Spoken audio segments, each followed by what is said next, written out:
Together. Not one step back. Forward together. Not one step back. Welcome back to Raleigh. How many of y'all were here on Saturday? We had a few more people then.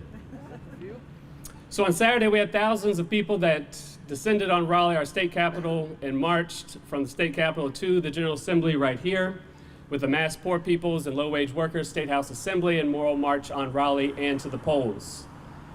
We brought together dozens and dozens of organizations that dealt with issues such as labor rights, labor unions, low wages, environmental justice, education access, healthcare, immigration, all the issues that this General Assembly last session targeted for attacks, gun violence, and access to abortion.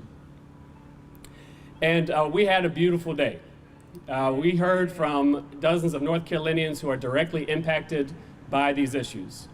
We heard from a brother named Daniel out of Hickory who was sent to jail at 16 and was abused in jail and came out at 27 thinking that he had found freedom, only to walk into a system that denied him access to housing, access to wages, and access to a quality of life. But he came saying that he, along with poor and low-wage workers, are going to vote like never before in November and tomorrow in our primary. And so we said on Saturday that we'd come back today to deliver our demand letters. And we were joined in over 30 states simultaneously on Saturday across the nation for this mass assembly. And each of those states today are back at their state legislators delivering these demand letters. A part of these demands are going to be many of the issues that we said before. But today we are going to deliver them to all 170 members of the General Assembly. Y'all ready to do some walking? Yes. And navigating our General Assembly can be difficult literally and figuratively, so we will be learning on our way.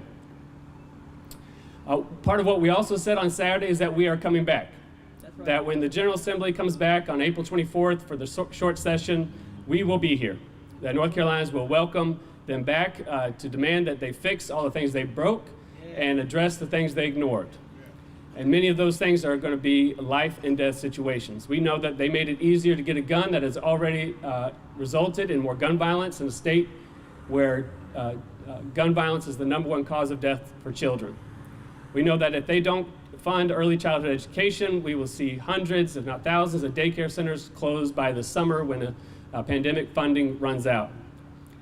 We know that women are being forced, pregnant folks, especially poor women, are being forced to have births and or have unsafe abortions in the state. At the same time, they didn't add a single dollar to early childhood education. So we need a revolution of values in this state, and we need a revolution of values in this General Assembly. That's right. In the letter that's about to be read, we will hear all the list of demands that are outlined. We have demanded a meeting with the leadership of both sides of the General Assembly.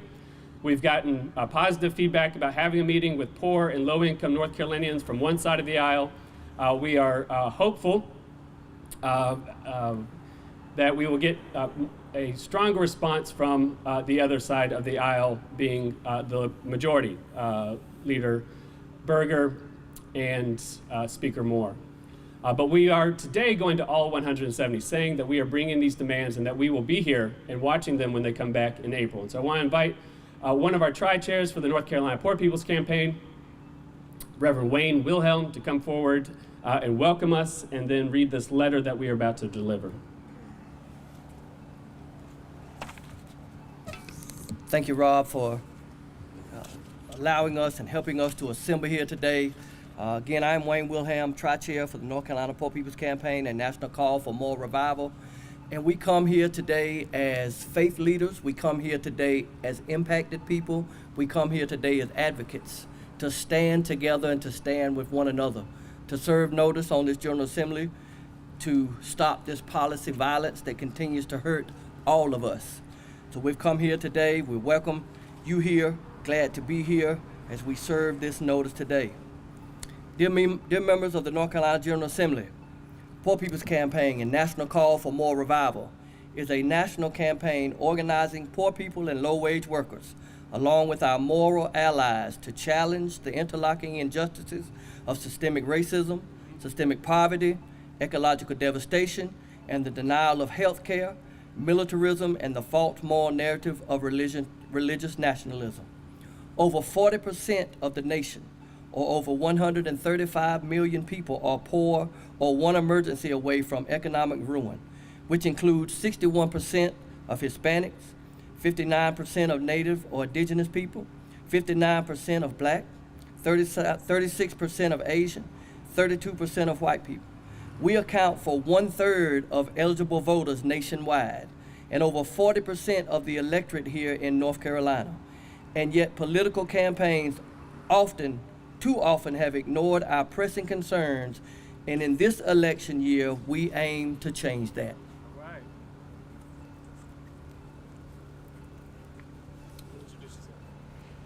Absolutely. My name is Samuel Scarborough. I'm joined with Alexander Denza as a UNC Chapel Hill student, work with March for Our Lives UNC and the newly formed Southern Students Action Coalition. Yeah.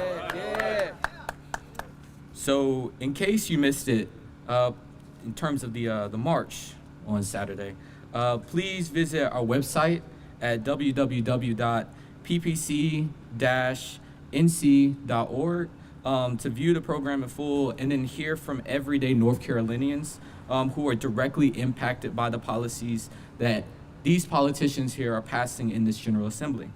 When the richest country in the world, the richest country in the history of this world, might I add, allows poverty to become the 4th leading cause of death, while billionaire wealth and military spending are skyrocketing, we are in a moral crisis. Yeah. In this country, there are 52 million people who earn less than $15 an hour, which includes 47% of Black workers, 46% of Hispanic workers, 20% of Asian American and Native Indigenous workers, 40% of working women, and 50% of working women of color. That's a damn shame. We do not have a scarcity of resources or a scarcity of solutions to end this crisis. Instead, we have a scarcity of political will. That's right. To end this moral crisis, we need a third Reconstruction That's right. that builds on the transformational history of the first Reconstruction following the Civil War and the second Reconstruction of the Civil Rights Movement.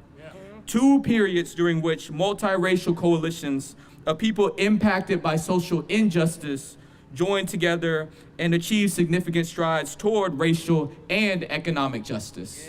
Yes.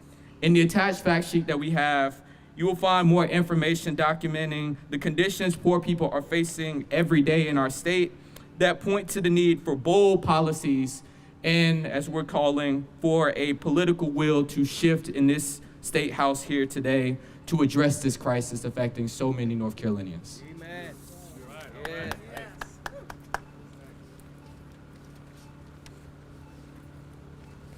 Chaplain Robert Zachary, and I'm from the Western North Carolina Poor People Campaign and one of the committee members.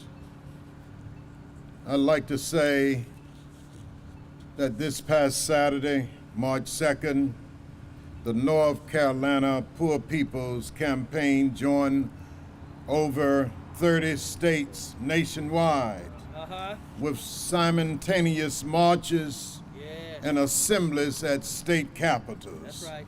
Thousands of us marched on Raleigh from across the state to take back the mic from extremists and make our voices heard.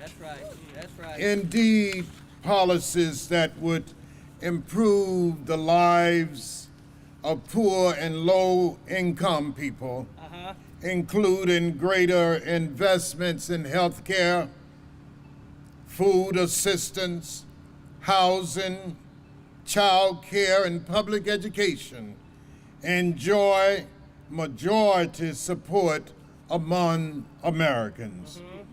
During the first 2 years of the pandemic, we saw a glimmer of hope. expanded public investment effectively reduced poverty, particularly among children, proving that poverty is a policy choice. That's right. But when elected officials allowed pandemic programs to expire, poverty levels immediately began to rise again in every state. That's right. We also witnessed that since 2020, there have been over 1,000 voter suppression bills introduced across all 50 states, including 2 massive voter suppression bills passed right here in North Carolina with the purpose of making it harder to vote. That's right. You have to have the power to change public policies that can be fundamentally in poverty and protest the right of all. That's right. We know the power state houses have in impacting policies, which is why we demand abolishing poverty as the 4th leading cause of death in the United States. That's right. Living wages, Uh-huh. full and expanded voting rights, Yes. ending voter suppression, guaranteed workers' rights and labor rights, Yes. including mass incarceration, ending it, Yes. re-entry support for people coming home from incarceration, health care for all, Yes. protections for LGBTQ North Carolinians, Uh-huh. affordable, adequate housing, Yes. equal rights for all, an end to gun violence, Yes. profit and proliferation, Yes. clean air and water, fully protected women rights, Yes. environmental justice, equal access to fully funded, quality, diverse public education, including funding for early childhood education, Yes. just immigration laws, an end to systemic racism, white supremacy, and extremist political agendas. Right. All right.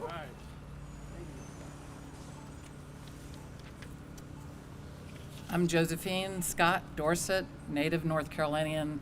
Grew up on the eastern part of the North Carolina in New Bern, North Carolina. I've lived in Raleigh more than half my life. And I'm here to call on this fine group of legislators and all elected officials to use the power of your position to fully address these injustices Yes. and realize the nation we have yet to be, where we can all thrive and realize our true potential. Today, we are delivering this letter to all 170 members of the North Carolina General Assembly. A few weeks ago, we asked the leadership of both sides of the aisle to meet with poor and low-wage North Carolinians, faith leaders, and moral allies ahead of the short session to discuss our priorities. In those meetings, we look forward to discussing the details of our agenda and hear how your leadership plans to address poverty as the fourth leading cause of death. And finally, we are organizing to bring the people most impacted by your decisions back to Raleigh in April to welcome you back to the short session and demand an end to extremist policies and the policy violence against poor and low-wage North Carolinians. As the North Carolina Poor People's Campaign, we will continue to organize poor and low-income people in our state, building our power, changing the narrative, and shifting what is politically possible. Forward together. Not one step back. North Carolina Poor People's Campaign. North Carolina at poorpeoplescampaign.org. Thank you. All right. Forward together. Not one step back. So the plan for today is to deliver these letters to each of the buildings. Going forward, between now and April 24th, we'll be doing education programs and engaging folks across North Carolina about what's at stake in this General Assembly and in this election. We will also be building towards June 15th, where we'll have a National Assembly in DC again, with people coming from all 50 states, like we did in 2022. And then we'll be pivoting right towards the election in November. And so as we close this down, I want to give an opportunity if you have a question at all, and then we'll wrap up and get moving.